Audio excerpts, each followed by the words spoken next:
কক্সবাজারে অদ্ভুত পাহাড়ি ফল। এই ফলটার নাম কি? গুড়গুড়টা গুলা গুটগুট্টা গুলা। জি মুরা মাঝে থাকে তো মুরা ফারে ফারে পাহাড়ের মধ্যে থাকে। হ্যাঁ ফারে তো থাকে বাড়ি ও মুরার ভাইছে বাড়ি আছে না এরকম এরিয়া থাকে ছিল তো একটা, ছিল একটা ভিডিও করে, হ্যাঁ আমার ছিল ছিল এটা ছিল, এটা ছিল বাঙ্গ, হ্যাঁ।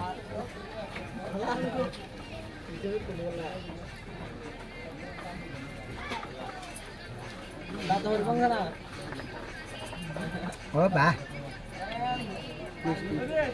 জিনিসটা দেখায় আর কি, হ্যাঁ। খাও খাও, স্বাদ কেমন?